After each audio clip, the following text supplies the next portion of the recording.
പ്രിയപ്പെട്ട സുഹൃത്തുക്കളെ, അങ്ങനെ Topkapi museum, Topkapi palace നമ്മൾ കണ്ടു. ടോപ്പ് കപ്പി പാലസ് ഇതാണ്. Topkapi palace entrance. ഇതിന് തൊട്ടടുത്ത് ഈ കാണുന്നതാണ് ഹഗിയ സോഫിയ. ഇവർ ടർക്കിഷിൽ ആയ സോഫിയ എന്നാണ് പറയുന്നത്.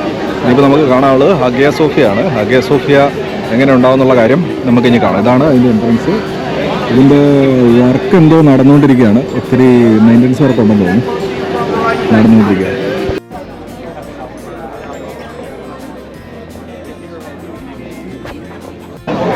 നമ്മളിത് വിസിറ്റ് ചെയ്യാനായിട്ട് നോക്കിയിട്ട് ഒരിഞ്ഞ ക്യൂ ആണോ.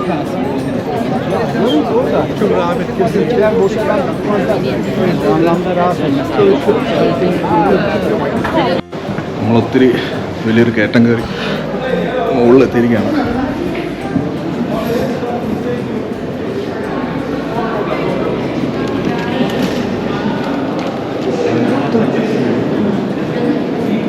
അപ്പോൾ സുഹൃത്തുക്കളെ, ഇതാണ് ഹഗിയ സോഫിയ പള്ളിയുടെ ഉൾവശം. നമ്മളിപ്പോൾ നിൽക്കുന്നത് ഇതിൻ്റെ വിസിറ്റേഴ്സ് ഗാലറി പോലെയുള്ളൊരു സ്ഥലത്താണ്. ഇതിൻ്റെ 2ാം നിലയിലാണ് നമ്മൾ നിൽക്കുന്നത്. ഇനിയിപ്പോൾ നമ്മൾ പതുക്കെ ഹഗിയ സോഫിയയുടെ ചരിത്രത്തെക്കുറിച്ച് ഒന്ന് നോക്കാം. ഹഗിയ സോഫിയയുടെ ചരിത്രം ആരംഭിക്കുന്നത് ക്രിസ്തുവിന് ശേഷമുള്ള 537 വർഷത്തിലാണ്. ബൈസന്റൻ ചക്രവർത്തിയായിരുന്ന ജസ്റ്റീനിയൻ 1 ഇത് നിർമ്മിക്കാൻ ഉത്തരവിട്ടത്.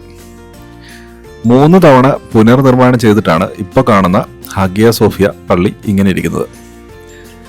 ഇത് ഒരു ഓർത്തഡോക്സ് ചർച്ചായിരുന്നു. ലോകത്തിലെ ആ കാലത്തുള്ള ഏറ്റവും വലിയ പള്ളിയായിരുന്നു ഇത്.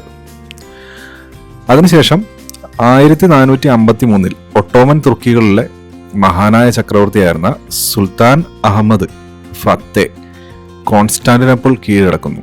അതിനുശേഷം ഹഗിയ സോഫിയ ഒരു മസ്ജിദായിട്ട് അവരത് മാറ്റുകയാണ് ഉണ്ടായത്. അതായത് ഓർത്തഡോക്സ് പള്ളിയെ AD 537 പണിത ഓർത്തഡോക്സ് പള്ളിയെ 1453 ഇവർ ഹഗിയ സോഫിയ മസ്ജിദ് എന്ന പേരിൽ പുനർനാമകരണം ചെയ്ത് അതൊരു മസ്ജിദാക്കി മാറ്റുകയാണ് ഉണ്ടായത്. അപ്പോൾ തുർക്കികളുടെ കാര്യം ഞാൻ ഇതിന് തൊട്ട് മുമ്പത്തെ വീഡിയോയിൽ പറഞ്ഞ പോലെ തന്നെ ഒട്ടോമൻ തുർക്കികൾ അക്കാലത്ത് മക്കയും മദീനയും ഭരിച്ചിരുന്ന അതിശക്തരായ ഒരു സാമ്രാജ്യത്തിൻ്റെ ഉടമകളായിരുന്നു. അപ്പോൾ ഇപ്പം നമ്മൾ ഇതിൻ്റെ പുറം സൈഡിൽ കണ്ടിരുന്ന മിനാറുകളും എല്ലാം ഒട്ടോമൻ കാലത്ത് അവർ കൂട്ടിച്ചേർത്താണ്.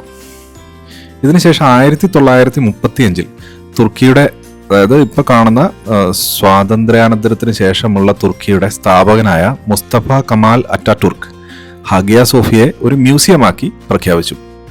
അപ്പോൾ അത്രയും കാലം മസ്ജിദായിരുന്ന സ്ഥലം അവർ 1935 ഒരു മ്യൂസിയമായിട്ട് ലോകത്തുള്ള സന്ദർശകർക്ക് തുറന്നു കൊടുത്തു.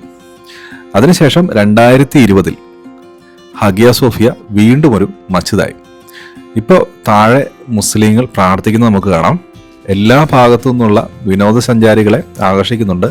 എന്നിരുന്നാലും ഇതിൻ്റെ താഴത്തെ ഭാഗം, ഇപ്പം നിങ്ങൾക്ക് നോക്കിയാൽ കാണാം, ഈ താഴെയുള്ള ഭാഗത്ത് ആൾക്കാർ നിസ്കരിക്കുന്നുണ്ട്. ഞാനെത്തിയതൊരു വെള്ളിയാഴ്ചയാണ്. അതുകൊണ്ട് വെള്ളിയാഴ്ചത്തെ പ്രയറിനുള്ള ആൾക്കാർ ഒന്നൊന്നായിട്ട് വന്നുകൊണ്ടിരിക്കുകയാണ്. ഇതിൻ്റെ വാളുകളിൽ, അതായത് ഇതിൻ്റെ ചുവരുകളിൽ ഇപ്പോഴും നിങ്ങൾക്ക് കാണാം യേശുവിൻ്റെയും കന്യാമറിയത്തിൻ്റെയും ഉണ്ണി യേശുവിൻ്റെയും ചിത്രങ്ങൾ. ഇപ്പോഴും ആ പണ്ട് 1500 വർഷങ്ങൾക്ക് മുമ്പുണ്ടാക്കിയ പള്ളിയാണെങ്കിലും ഇപ്പോഴും അതിൻ്റെ ചുവരുകളിൽ അത് നിറം മങ്ങാതെ തന്നെ കാത്തു സൂക്ഷിച്ചിട്ടുണ്ട് ഇവർ. ഇതൊരു യുനെസ്കോ വേൾഡ് ഹെറിറ്റേജ് സെൻ്ററാണ്. അപ്പോൾ ഒട്ടോമൻ തുർക്കികളുടെ കാലത്ത് ഈ അറബിയിലുള്ള എഴുത്തുകൾ, ഇതിൻ്റെ മുകളിൽ കാണുന്ന അറബിയിലുള്ള എഴുത്തുകൾ ഒട്ടോമൻ തുർക്കികളുടെ കാലത്ത് അവർ എഴുതി ചേർത്താണ്.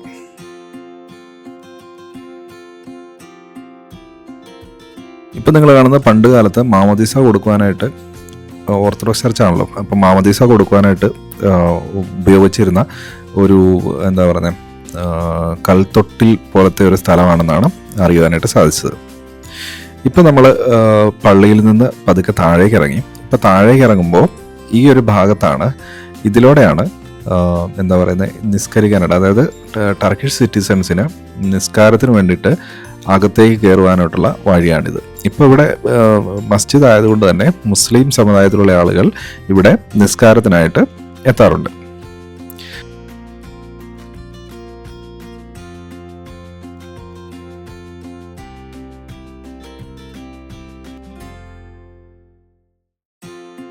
അപ്പോൾ തുർക്കിയിലെ ഏറ്റവും മഹത്തായിട്ടുള്ള വേറൊരു നിർമ്മിതി നമുക്ക് കാണുവാനായിട്ട് സാധിച്ചു.